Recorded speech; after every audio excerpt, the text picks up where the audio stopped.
Hürmetli vatandaş leksiyen devamlaştırımız endetümendeki leksiyeleri dikkat kılışlar. Mavzu. Avval çizsaş ki ben 19. yıl 10. ayının 24. günü haftiga Perşembe. Mavzu. Govingway. Muavin Prezident Mike Pence'nin nutqının küçüğünü acizlaştırış için Cumhuriyet Partiyası Şangan halkının 5 türlük talebiga ma'qul bo'ldi. Belki küzde hesap alıdı. Yani çüyücünü küzde sanağın deydi. Mavzula haber 10. ayının 24. günü Cumhur'a nazar tor betidi ilan kılındı. Haber. Bundan başta. Materyal paşkılış inkılabının daisi Govingway. Haftanın 3. günü yani 10. ayının 23. günü mundaq dedi.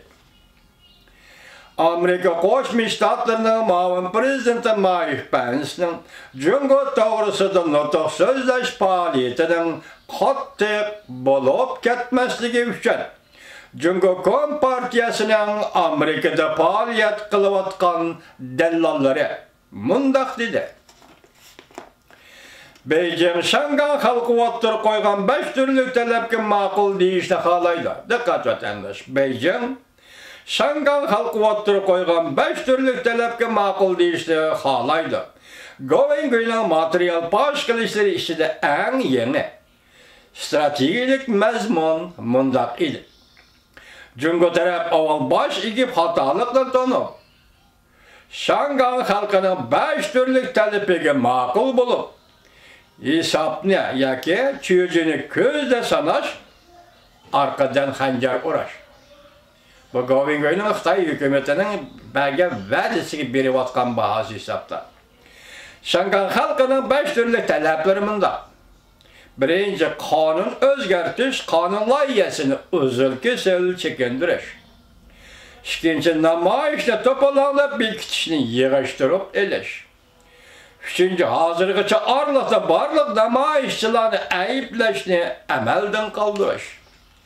Dördüncü, saqchi atratlarning huquqidan qalaymaqon foydalanish ahvollarini uzil-kesil surishti qilish. Beşinci, qo'sh taraflik umumiy saylovni darhol ijro qilish. Demek bu 5 tarafli sizlar başdan oxiri ko'rib kelyapsizlar, buningda xabaringlar. Govingway mundaq oshkorildi. Cumhuriyet Partiyasining Şangan to'g'risida yengini tuzgan qonun loyihasi bundaq. Cumhuriyet Partiyasi hamda Şangan masalasini hal qilishga o'tdimi? Govingway deydi. Cumhuriyet Partiyasi Şangan to'g'risida mundaq loyiha o'tirib qo'ydi deydi. Birinchi, Şangan ma'muriyat boshlig'i Lin Jingyu'ni Şangan saqchi boshqarmasining boshlig'i Lu Weizhongni Şangan omishxonasining mudiri Zhang Xiaomingni vazifasidan qoldirish. Demak, Şangan ma'muriyat boshlig'i Lin Jingyu'ni vazifasidan qoldirish bu birinchi loyihaning birinchisi. Cumhuriyet Şangan'da turishliq ishxonasining mudiri Wang Jianmingni vazifasidan qoldirish, hatto qo'lga olish. Şangan siyasi mahkeme başlığı Jing Ruhua amallık saklaş idarəsinin idare başlığı Li Dachao bir neçə gün hizmetinde kaldırılışı bulundu. İkinci, birincisi tügelcimi, xalqaro jamiyatni yetak çıkılgan müstakil tekshirish guruhi qurib, gap eg'ir gap. Cumhuriyet hukumati hozir Şanganni müstakil tekshirishga xalqaro jamiyatning kelishiga yo'l qo'yyapti vatandoshim. Mushu so'zlarni anglayotganda Şinjan masalasi savol qo'ysangiz bo'ladi. Xalqaro jamiyatning yetakchi qilgan tekshirish guruhi qurib, Şangan qari jamiyat saqchilarini umumyuzlik tekshirish. Bir qanchisini qo'lga olish, bir qanchisini amalini elib tashlash. Uchinchi, huquqni umumiy saylovga ma'qul bo'lish. Uchinchi, kechiringlar, haqiqiy umumiy saylovga ma'qul bo'lish. 3 turlik shart. Birinchisi Lin Jingyu'ni elib tashlash, ikkinchisi o'zining Şangan'dagi amallarni jazolash deydi. Uchinchisi haqiqiy umumiy saylovga yo'l qo'yish. Nima uchun deydi Govingway? Hazır Cungo hükümeti muşundak yol koydu. Maksat bugün Perşembe günü sözlenildiğin Mağun Prezident Pence'nin dokulatının qattiqlik darajasini yenikletish uchun Shangang masalasida Cungo muşundak yol koydu deydi. Cungo Kompartiyasi Shangangda xatoligini tunib, apo so'ramoqchi bo'lib o'tdi. Xalqaro jamiyat Cungo Kompartiyasi yuqori qatlamining Shangangning o'tmishiga qo'shilmaydiganligidan iborat qiliqlarini to'liq tanib bilishi lozim. Mush jumla tushunmadim ya Xitoy tili grammatik jumlasi xato yoki mening tarjimam xato. Nima degan gap? Shangangning o'tmishiga qo'shilmaydigan. Nima degan gap? Tushunmadim. Kechiring vatandosh. Cungo Kompartiyasi 4-kun, yani 10-ayning 24-kun Mağun Prezident Pence'nin so'zlaydigan nutqini ojizlashtirmoqchi bo'lib o'tdi. Va Amerikaning Shangang to'g'risidagi 3 turlik tadbirini to'xtatmoqchi bo'lib o'tdi. Undaqda Amerikaning Shangang to'g'risidagi 3 turlik tadbiri nima? Birinchi, dollarni Shangang pulidan ayirib etmaslik. Esa ayirib etish. Amerikaning tadbiri bo'lsa, endi Xitoyning qo'yib atgan talbiya, Xitoy ishlamoqchi bo'lib atgan ish dollarni Shangang pulidan ayirib etmaslik birinchisi ketdi. Ikkinchi, Shangangning erkin so'lar ayı o'rnini amaldan qoldirmaslik ketdi.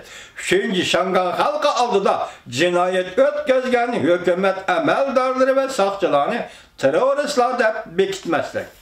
Demak, mushularning hammasini Amerika qilishi mumkin edi. Wang Qishan Mao Reis Wang Qishan Yaponiyani ziyorat qilib, Yaponiya amaldorlari bilan ko'rishib bu xabarni Yaponiya amaldorlariga yetkazdi.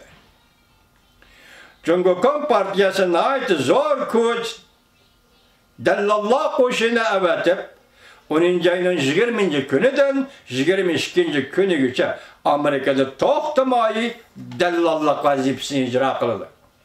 Bu söz deydigan lobbichilik. Uyg'ur rais chaqlar deydigan lobbichilik bo'lgan, shu lobbichilik. Shunga to'xtamay 22-kunigacha Amerikada to'xtamay dallallar qildi, Xitoy dallallari. Govingoy bunda ko'rsatdi. Cungo Kompartiyasi ichki qismida bunda hisobladi. Amerikaning barliq siyosiy yo'llari Prezident Trampga yordam qilib, bizga qora yuzini ko'rsatdi. Cungo shunda qaraydi ekan. Lekin Cungo Kompartiyasi yana Amerikaga bosh urib, yukinishga qaror qildi. Demak, Cungo Kompartiyasi taslim bo'lishga qaror qildi deydi Govingoy. Bosh egib xatoligini tonimoqchi bo'ldi. Shangang xalqining 5 turlik talabiga ma'qul bo'ldi.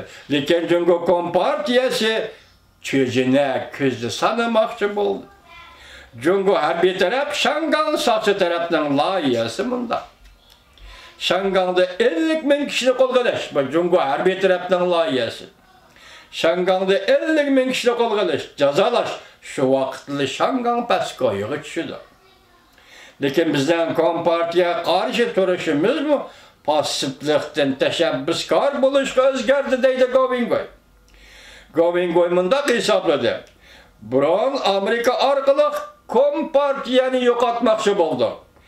Endilikda Kompartiya orqali yo'qotish bosqichiga kirib keldi.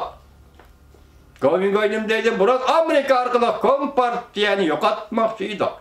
Endilikda Kompartiya orqali yo'qotish bosqichiga kirib keldi. Tasavvur qiling, tahlil qiling vatandosh.